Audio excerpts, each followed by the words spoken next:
Throughout the course, we will use the Kali Linux operating system, which is widely used in penetration testing. And Kali Linux is an open-source Linux distribution based on Debian. It comes installed in many hacking programs used in penetration tests. Therefore, it is widely used. We can install Kali Linux distribution on our host computer in several different ways. One of these methods is installation with ISO file. Opens your favorite web browser. From your favorite web browser, type Kali Linux in the search engine. The official website of Kali Linux is at the top of the results. Click here to download it. This screen lists the different ISO installation images available for Kali Linux. Each of these is released in 32-bit and 64-bit. Kali Linux uses the GNOME desktop by default. Click on Kali Linux 64-bit at the top. Click the Save button to download the ISO image file to your computer. The file size is large, and the download will take some time depending on the speed of your internet connection. When the file download is complete, go to the folder saved by your web browser. As you can see, the download has completed successfully. You can follow the steps below to install Kali Linux operating system with ISO file. Open Oracle VirtualBox application. Click the New button on the main screen. On this screen, we will install a virtual Kali Linux machine. Name information, type the name we will use for the virtual machine. Information on where to install the virtual machine. By default, the VirtualBox application sets virtual computers to CE users' username VirtualBox VMS folder. We can change this location by clicking the down arrow. I create all virtual computers under a single folder to make it easier. My recommendation would be to put all virtual computers under a single folder. I use a folder called VMS on my computer. I create all my virtual computers here. I find the VMs folder by clicking the down arrow.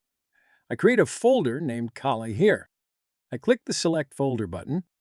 In the ISO image section, we write the path of the ISO file we downloaded earlier, or click the down arrow button to find the file on our computer. That's how it works. If you want, you can show the ISO file for later installation. When we use the ISO file, the type and version information is automatically filled in below. If we had not selected the ISO file, we would have to set these fields ourselves. In this case, we select Linux and type in Ubuntu, 64-bit in version. Click Next. We click the Next button. This screen determines the amount of RAM and CPU we will give to our virtual machine. VirtualBox shows minimum and maximum values according to the RAM and CPU values of the host machine you are using. These values can be changed after installation. So we set 2048 MB as RAM and 2 as CPU. Click the Next button. On this screen, we specify the disk system of the virtual machine. If we want to create a new virtual disk, click Create a Virtual Hard Disk. If we want to use a disk we've already created, click Use an existing virtual hard disk. We're going to create a new disk, so we click on the top option. We select 20 GB as the size. Click Next. On this screen, we will see the specific information about the virtual computer we are going to create. Click on the Finish button. When the creation process is complete, we can see the name of the virtual computer we created on the left side of the VirtualBox main screen.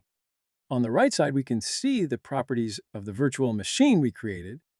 We can change these properties by clicking the Settings button. Return to the main screen and click the Start button. Our virtual machine is turned on, and we see the Kali Linux installation screen. On this screen, select Graphical Install with the arrow keys and press Enter.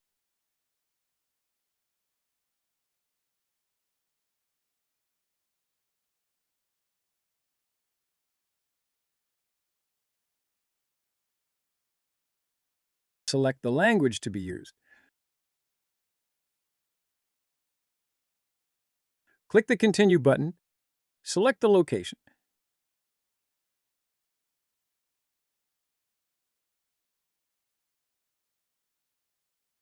Click the Continue button.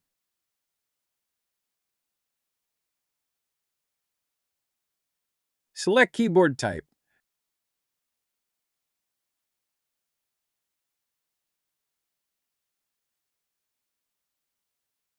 Click Continue.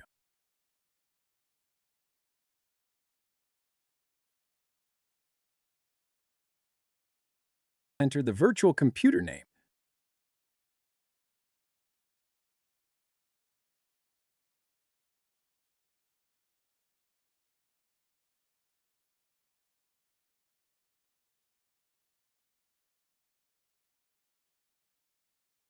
Click Continue. If we are using domain name, enter the domain name. Click the Continue button. Username, Callie. Click the Continue button. Enter the root password to be used on this screen. We will use Tor password as password.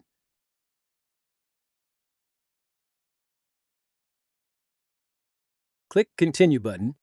Select the time zone that the virtual machine will use. Click Continue button. The disk system is detected by the installation. Click Continue on the incoming screen.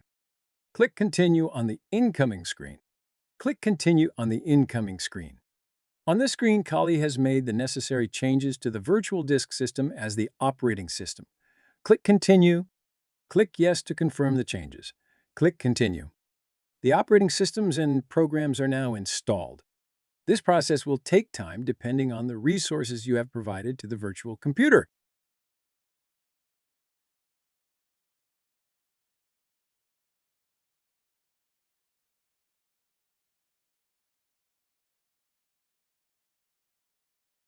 Click the Continue button.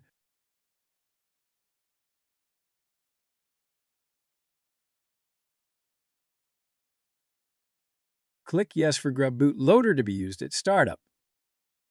Click the Continue button. Choose where to install the Grub loader. To do this, click on a half-day FDA. Click Continue.